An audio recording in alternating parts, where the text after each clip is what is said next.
I'll tell you a manifesto. You have to be relentless. You have to believe in yourself and keep going.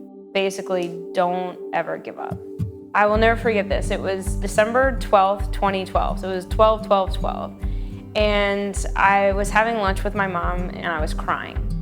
And I was crying because although I had a very good job, I was very unhappy. And I just didn't feel like I was fulfilled. I felt like I was just kind of empty and going through the motions. And she looked at me and she said, "Stephanie, what is it that you want to do with your life?" And that was the very first time that I ever gave voice to saltwater. Books have just always been a huge love of mine. I think it's the way they feel, it's the way that the paper smells, it's the way the paper feels, it's the way the ink replicates on the page. I think they're just beautiful, and to now have a job where I get to make books, I mean, I don't know why I even go to sleep.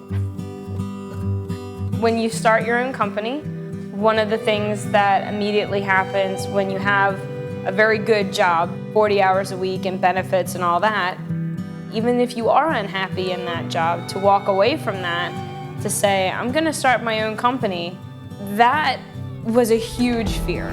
So the way that I combated the fear was I just surrounded myself with the smartest people that I could find in different industries so that when I had questions, I knew that I could trust the advice that I was getting. I think that's really important no matter what business you go into. I think you have to find smart people, trust their advice, and be willing to eat a lot of peanut butter and jelly at the end of the day. I think if you're gonna go into the indie publishing field, one of the things you have to have is a love of words.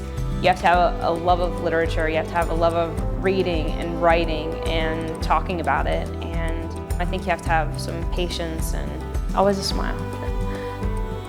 That day I turned the key, I opened the door, and it just felt like I was coming home.